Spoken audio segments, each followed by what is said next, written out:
Bismillahirrahmanirrahim. Assalamualaikum warahmatullahi wabarakatuh. Innal hamdalillah nahmaduka rabbi kama yanbaghi li jalali wajhika al-karim wa 'azimi sultanik. Asyhadu an la ilaha illallah wahdahu la syarika lah wa asyhadu anna Muhammadan 'abduhu wa rasuluhu safiyyuhu wa khaliluhu mab'uusun rahmatan lil 'alamin. Allahumma shalli wa sallim wa barik ala habibika wa rasulika wa 'abdika Muhammadin وعلى آله وأصحابه ومن اهتدى بهديه وسن بسنته واقتفى أثره إلى يوم الدين. سبحانك لا علم لنا إلا ما علمتنا إنك أنت العليم الحكيم. اللهم علمنا ما ينفعنا وانفعنا بما علمتنا وزدنا علما يا رب العالمين. رب اشرح لي صدري ويسر لي أمري واحلل عقدة من لساني يفقه قولي. أما بعد. Hadirin wal hadirat jamaah salat zuhur rahimakumullah. Bersyukur kita pada Allah siang ini dikumpulkan di Baitullah, rumah Allah, tempat yang paling mulia di tempat bumi ini, dalam rangka amalan yang paling mulia, yaitu ibadah salat fardu. Semoga ibadah kita seluruhnya diterima di sisi Allah, menjadikan amal yang berat timbangannya nanti di hari kiamat. Amin ya rabbal alamin.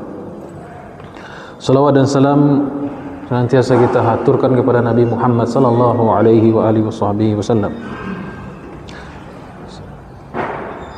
Pada siang kali ini menjelang kita melaksanakan salat zuhur berjamaah, marilah kita bermuzakarah, marilah kita sedikit mengkaji perjalanan hidup Rasulullah sallallahu alaihi wasallam atau yang disebut dengan sirah nabawiyah, yang mana kajian ini setiap Rabu ganjil di setiap bulannya. Pada pembahasan sebelumnya kita telah sampai dakwah keluarga. Dakwah dimulai dari pribadi diri sendiri, mengajak pasangan hidup, mengajak keluarga yang seatap rumah kita, kemudian mengajak kepada keluarga kerabat yang terdekat, sebagaimana firman Allah Subhanahu wa taala, wa anzir ashiratakal aqrabin. Berilah peringatan kepada karib keluarga yang paling dekat. Kemudian turun firman Allah, ya ayyuhal mudaththir qum fa'anzir wa rabbaka fakabbir wa thiyabaka fatahhir wa rujza fahjur. Qum fa'anzir, berilah peringatan kepada kaum, sebagaimana firman Allah di ayat yang lain, fasda' bima tu'mar wa a'rid 'anil musyrikin. Turun ayat ini maka menjadi dasar dimulainya dakwah yang cakupannya lebih luas, dakwah Nabi Muhammad sallallahu alaihi wasallam kepada kaumnya, yaitu kaum kafir Quraisy. Kaum kafir Quraisy yang dihimpun oleh Rasulullah sallallahu alaihi wasallam di Bukit Safa. Berkumpul di situ seluruh klan-klan subsuku daripada Quraisy. Ada Bani Hashim, ada Bani Hashim, ada Bani Abdi Manaf, ada Bani Saham, ada Bani Makhzum, ada Bani Taim, dan banyak klan-klan Quraisy yang berkumpul di Makkah saat itu, tepatnya di bukit bernama Safa. Kemudian Rasulullah sallallahu alaihi wasallam memberikan taujih dan dakwah kepada mereka agar meninggalkan berhala dan menyembah bertauhid hanya kepada Allah Subhanahu wa taala. Kemudian ada satu orang yang sangat sial, satu orang yang sangat kufur kepada Allah dan Rasulnya, yang berteriak lantang menentang Nabi kita Muhammad sallallahu alaihi wasallam. Dia itu adalah Abu Lahab. Abu Lahab berkata, ya Muhammad, tabban laka sa'iral yawm, alihaza jama'atana. Ya Muhammad, celaka engkau, cuman karena ginian kamu ngumpulin kami di sini. Tabban laka sa'iral yaum. Orang Arab mengatakan tabban itu artinya doa celaka kepada seseorang,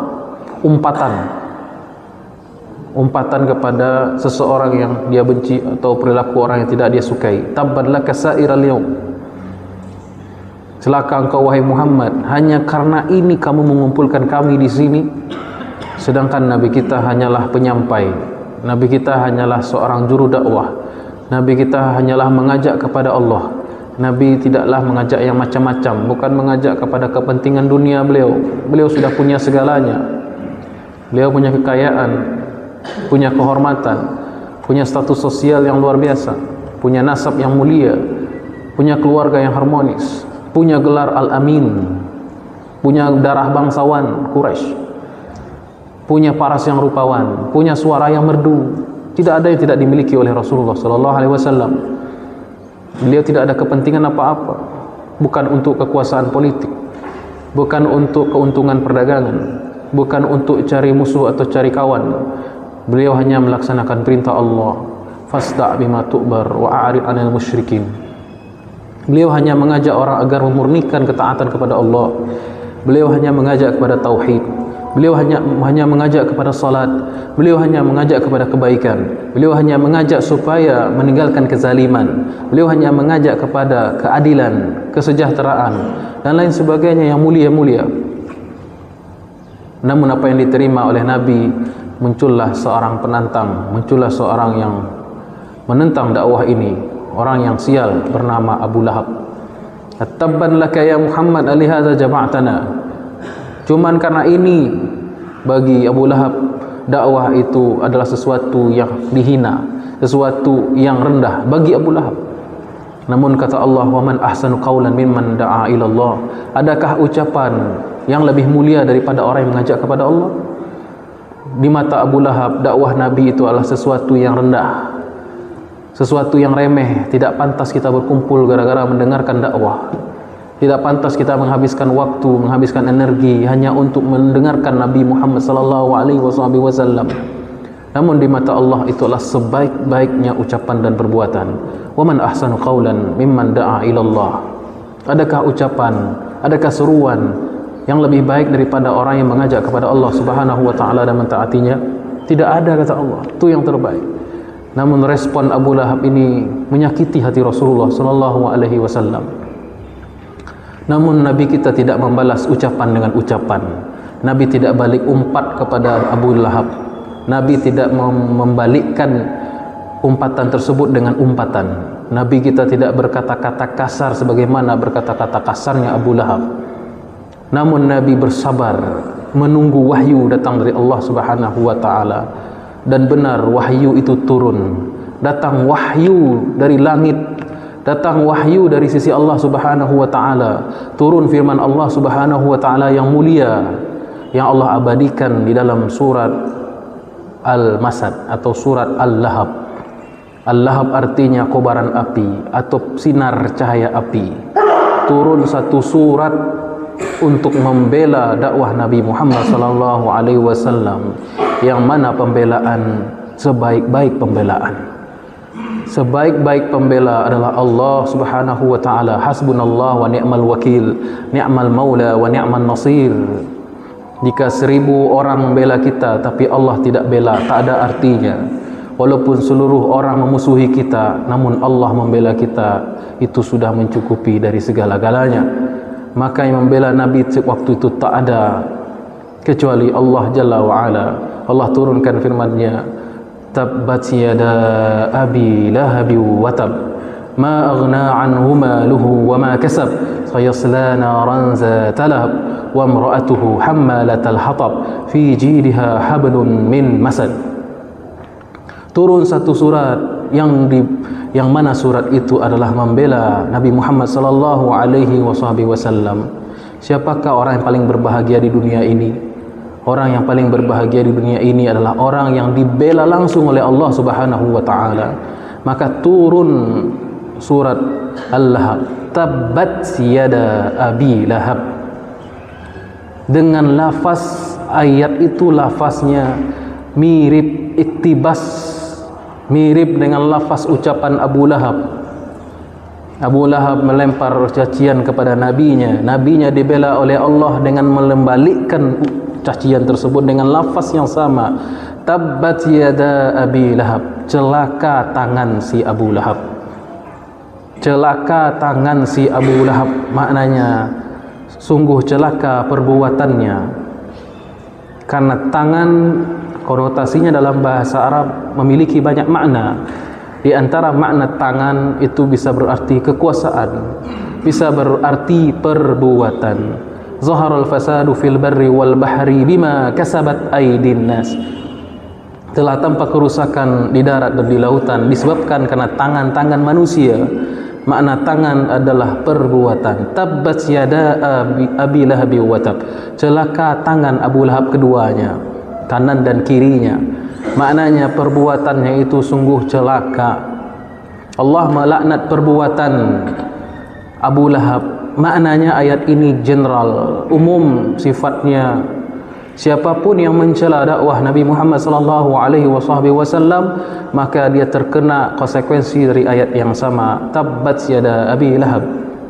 Maka seluruh musuh-musuh Islam, seluruh musuh kaum muslimin, musuh-musuh daripada dakwah, musuh daripada Islam, maka termasuk dalam ancaman ayat ini. Tabbat yada Abi Lahab, karena Allah mencela perbuatan. Sudah cukup? Belum cukup. Ternyata Allah mencela tidak hanya perbuatan dari Abu Lahab, Allah mencela diri Abu Lahab itu sendiri. Tabbat yada Abi Lahab wa tabba. Kalau tabbat fi'il kata kerja, kembalinya kepada yada Abi Lahab, tangan Abu Lahab. Tapi tabba yang kedua kembali kepada diri Abu Lahab. Jarang Allah mencela seseorang dengan perbuatannya, jarang Allah mencela perbuatan dan orangnya. Dalam Al-Quran umumnya Allah mencela perbuatan, bukan orang. Hanya orang-orang tertentu yang Allah cela kedua-duanya. Perbuatannya iya, dirinya orangnya juga iya. Di dalam satu ayat ada dua celaan datang dari Allah. Tabbat yada Abi Lahab, perbuatan si Abu Lahab itu dicela. Kemudian yang dicela juga adalah dirinya Abu Lahab itu sendiri. Tidak ada berarti dan harganya di mata Allah nasab Abu Lahab yang mulia. Walaupun dia paman kandung dari Rasulullah sallallahu alaihi wasallam, kakak dari ayahnya, anak dari kakeknya Nabi sallallahu alaihi wasallam, tidak ada artinya di mata Allah kalau dia menentang dakwah Nabi Muhammad sallallahu alaihi wasallam. Namun orang yang jauh nasabnya, orang hitam kulitnya, budak statusnya, apabila dia beriman seperti Bilal bin Rabah, maka di sisi Allah dia mulia. Kemudian Allah Subhanahu wa taala menyebut tabbat yada Abi Lahab wa tab, ma aghna anhu maluhu wa ma kasab. Ma aghna anhu, tidak akan berguna baginya maluhu, hartanya. Dia sombong lantaran hartanya, dengan kesombongannya itu dia menolak kebenaran. Tidak akan bermanfaat harta yang dia miliki saat ini, wa ma kasab, dan apapun yang dia usahakan di dunia. Tabbat yada Abi Lahab wa tabba, ma aghna anhu maluhu wa ma kasab, sayasla naran zata lahab. Disebut Abu Lahab karena dia memang memiliki pancaran wajah yang bercahaya. Beliau disebut Abu Lahab karena memang lahab artinya adalah sinar api. Karena memang wajah beliau itu mempesona, wajahnya itu tampan, wajahnya itu berseri-seri, glowing kalau kata anak sekarang. Jadi tidak mulu orang-orang kafir itu memiliki wajah yang jelek. Terkadang orang kafir juga ada orang yang tampan, ada orang yang bagus perawakannya. Bukan itu faktor kebenaran, bukan tampan atau bagusnya rupa, bukan mulia atau darah biru seseorang, bukan. Kebenaran itu datang dari Allah Subhanahu wa taala. Orang yang beriman dan beramal saleh. Sebagaimana karena memang dia bernasab yang mulia, Quraisy, Bani Hashim, turunan langsung dari Nabi Ismail alaihissalam bin Ibrahim, namun nasab ketampanan. Kemudian ma aghna anhu maluhu, hartanya, wa ma kasab, dan apa yang dia usahakan tidak ada nilainya di sisi Allah Subhanahu wa taala.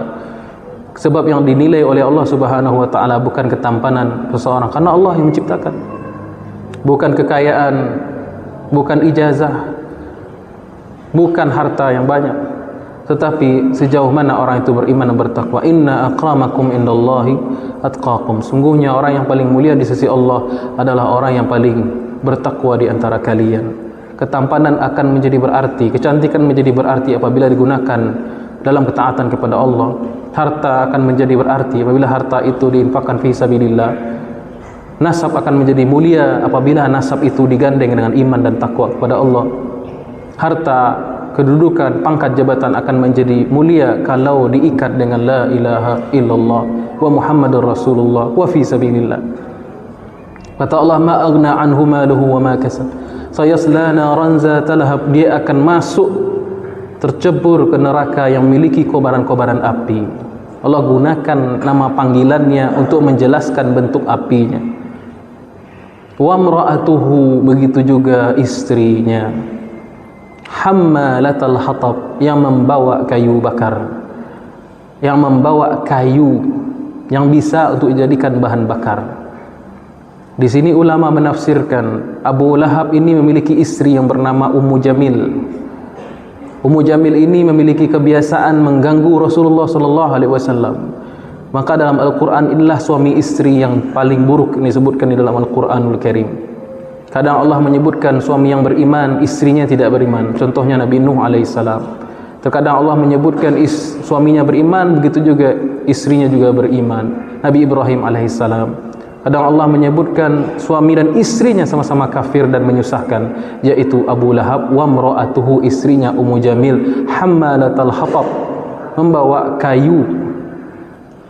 Maknanya ialah yang pertama, dia suka mengganggu Rasulullah dengan menebarkan duri di jalan menuju rumah Rasulullah sallallahu alaihi wasallam, sengaja agar nanti keinjak berdarah kakinya Nabi Muhammad sallallahu alaihi wasallam. Siapa punya kerja? Ummu Jamil, istrinya Abu Lahab. Suami istri yang saling ta'awun di dalam keburukan dan menyakiti hati Rasulullah sallallahu alaihi wasallam. Wa imra'atuhu hammalatal hatab. Sebagian mufassir mengungkapkan hammalatal hatab karena dia suka mengganggu dan mengadu domba manusia untuk memusuhi Rasulullah sallallahu alaihi wasallam.